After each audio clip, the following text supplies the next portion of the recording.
Hey, what's up? So if you're watching this video, you're probably interested in getting a Sigma 30mm f1.4 lens for the Sony E-mount, and you want to know if you should or not. So if you want the TLDR version of this review, anyone shooting on a Sony crop sensor, I would definitely recommend this lens. It's pretty good, and I'm going to go through why it's so good and a couple of caveats for why you may or may not want to get this lens. So before I get into all the good things, because I'm pretty sure everyone knows at this point that this is a great lens, let's talk about who may not want to get this lens. And this is a may, because you might be able to deal with these things. So the group of people who might not want to get this lens are people who shoot primarily video. And there are two reasons for that, okay? So the first is this lens is not optically stabilized. So if you're shooting on an a6300, which doesn't have a stabilized sensor, then you might want to get the Sony 35 for its stabilization. However, if you're on the a6500, then this lens is just fine because you have in-body image stabilization. The other video caveat or issue is that the autofocus isn't quite as good as the Sony lenses in video. It's just not as fast, but if you're manual focusing or if you don't need like the craziest autofocus, then again, this lens will do just fine. I've been using it for video on my a6300 and it does misfocus sometimes, but for the most part, it's fine. And then if you want a manual focus, you can also do that, even though manual focus on this lens isn't the best because it's a fly-by-wire system. So only if you're shooting video and you need the best focusing experience or maybe image stabilization, if you're shooting on a 6300 or a6000, would I say maybe skip this lens for the Sony 35. For everyone else, I think this is really awesome. So let me go through why this lens is so awesome. So the first reason is its size, right? This lens is really small. I'm shooting on my a6300 right now, so I can't show you the package of them both together, but it's really well balanced, really compact, and you can take it anywhere.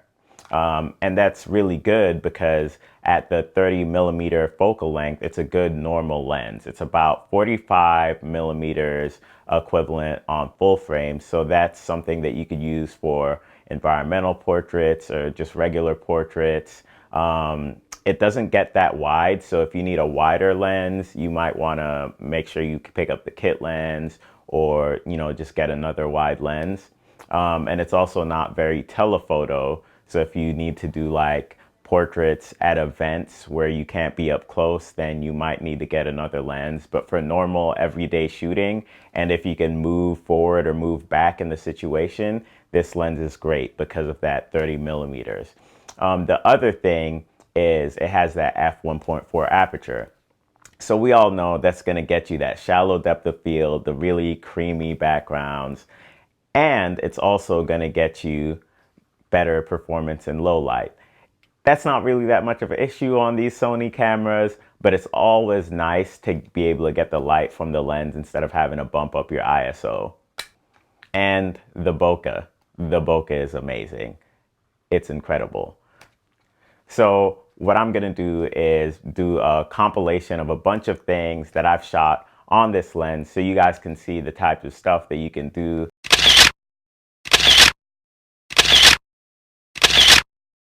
There are a lot of great YouTubers and filmmakers using this lens. And the reason is this is a great, affordable lens. It's well balanced with the Sony crop sensor bodies. It has amazing image quality. The autofocus in photo mode is really good. In video, there are some things like we discussed that leave something to be desired. But I think for most shooters, this lens is a must-have for a Sony crop sensor body.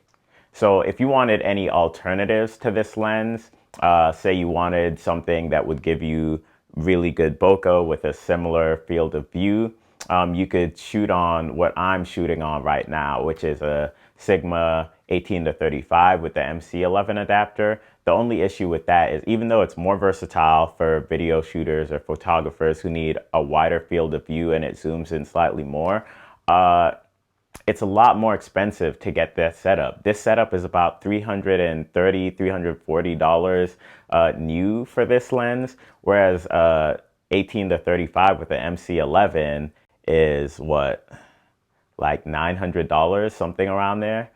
It's just a lot more money.